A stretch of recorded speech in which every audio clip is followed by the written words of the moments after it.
सुबह का समय था। सूरज की पहली किरणें गांव के खेतों पर पड़ रही थीं। गांव की गलियों में चहल पहल शुरू हो चुकी थी। इसी गांव में रहती थी सास, जिसका नाम था शांति देवी। उसकी उम्र लगभग 55 साल थी। शांति देवी अपने परिवार की मुखिया थी। वह एक बहुत ही सशक्त और समझदार महिला थी।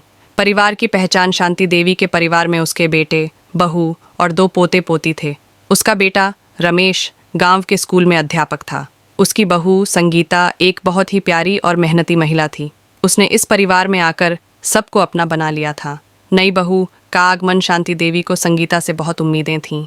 जब संगीता नई नई इस घर में आई थी तो उसे यहाँ के रीति रिवाज और तौर तरीकों का बिल्कुल पता नहीं था, लेकिन संगीता ने अपनी मेहनत और लगन से सब कुछ सीख लिया। शांति देवी ने उसे एक बेटी की तरह सिखाया और उसे हर काम में माहिर बना दिया। सास बहू का प्रेम शांति देवी और संगीता के बीच एक बहुत ही गहरा संबंध बन गया। वे दोनों एक दूसरे का सम्मान करती थीं और हर मुश्किल में एक दूसरे का साथ देती थीं। गांव में अक्सर लोग उनकी मिसाल दिया करते थे कि कैसे सास और बहू का रिश्ता भी दोस्ती का हो सकता है। संघर्ष की शुरुआत शांति देवी और संगीता के रिश्ते में तब दरार आई जब रमेश की नौकरी का ट्रांसफ़र शहर में हो गया। रमेश को शहर में जाना पड़ा, लेकिन शांति देवी ने गांव में रहना पसंद किया। उसने संगीता से भी गांव में ही रहने का आग्रह किया ताकि वह गांव के खेत और घर की देखभाल कर सके। संगीता ने इस बात को मान लिया और रमेश शहर में अकेला चला गया। शहर की चुनौतियां शहर में रमेश को नई चुनौतियों का सामना करना पड़ा। उसकी नौकरी का दबाव बढ़ता गया और वह अकेलापन महसूस करने लगा। उसे अपनी माँ और पत्नी की बहुत याद आती थी, लेकिन वह अपने कर्तव्यों से बंधा हुआ था।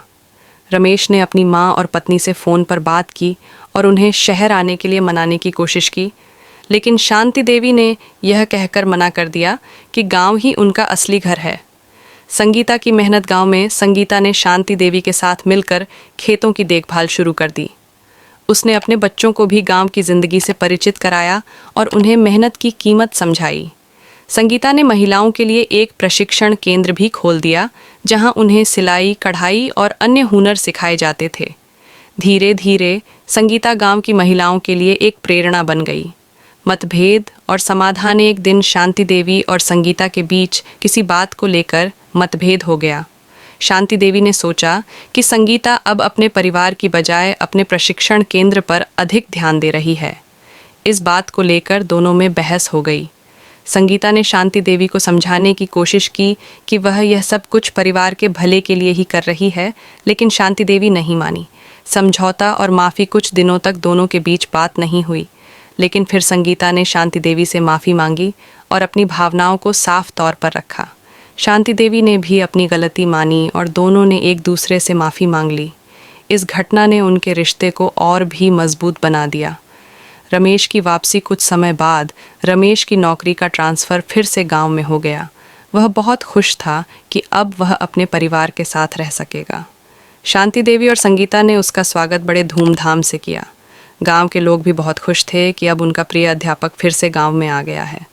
सुखद अंदाज। शांति देवी और संगीता का परिवार गांव में एक आदर्श परिवार माना जाता है। उनके बीच का प्रेम और सम्मान हर किसी को प्रेरित करता है। सास और बहू का यह अनूठा रिश्ता एक मिसाल बन गया है कि अगर समझ और प्रेम हो तो हर रिश्ता खूबसूरत बन सकता है।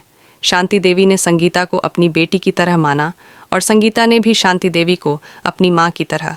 उनकी कहानी हमें यह सिखाती है कि सच्चे प्रेम, समझ और सहयोग से हर मुश्किल को आसानी से हल किया जा सकता है। गांव के बीचों बीच एक प्यारा सा घर था, जिसमें संगीत और नरेश नाम के 2 भाई रहते थे। यह गांव प्राकृतिक सुंदरता से घिरा हुआ था, जहां हरियाली और शांत वातावरण ने एक खास माहौल बना रखा था। बड़े भाई संगीत का नाम उसकी मधुर आवाज़ की वजह से पड़ा था। उसकी आवाज़ इतनी मीठी थी कि जब वह गाता था तो पूरे गांव के लोग उसकी आवाज़ सुनने के लिए अपने अपने काम छोड़ देते थे। नरेश, छोटा भाई, कहानियाँ सुनाने में माहिर था। उसकी कहानियाँ इतनी जीवंत और रोचक होती थीं कि लोग उसकी कहानियाँ सुनकर मंत्रमुग्ध हो जाते थे। उन दोनों की माँ ने उन्हें बचपन से ही सिखाया था कि हर व्यक्ति की अपनी खासियत होती है और सभी को एक दूसरे की कला का सम्मान करना चाहिए। इस शिक्षा ने दोनों भाइयों के बीच बहुत ही मजबूत और प्यार भरा रिश्ता बना दिया था। एक दिन गांव में एक बड्ढी प्रतियोगिता का आयोजन हुआ। प्रतियोगिता में गाना गाने और कहानियाँ सुनाने का मुकाबला था। यह प्रतियोगिता हर साल होती थी और इस साल की प्रतियोगिता गांव के सबसे बड़े त्योहार का हिस्सा थी। इस प्रतियोगिता में भाग लेने के लिए दूर दूर से लोग आए थे। संगीत और नरेश ने भी इसमें भाग लेने का फैसला किया। प्रतियोगिता के दिन गांव के मुख्य चौक पर एक बड़ा मंच सजाया गया था। चारों ओर लोग उत्साह से भरे हुए थे। सबसे पहले संगीत ने मंच पर आकर अपनी मधुर आवाज़ में गाना गाया। उसकी आवाज़ सुनकर सभी लोग मंत्रमुग्ध हो गए और तालियां बजाने लगे। उसकी गाने की गूंज चारों ओर फैल गई और लोग उसकी प्रशंसा करते नहीं थक रहे थे। इसके बाद नरेश ने मंच पर आकर अपनी कहानी सुनानी शुरू की। उसकी कहानी एक राजा और उसके वफादार सेवक की थी, जिसमें दोस्ती, विश्वास और साहस की बातें थीं। उसकी कहानी इतनी रोचक और प्रभावशाली थी कि सभी लोग उसकी ओर खींचे चले आए। नरेश की कहानी के पात्र जीवंत हो उठे और लोग अपने आप को उन घटनाओं में महसूस करने लगे।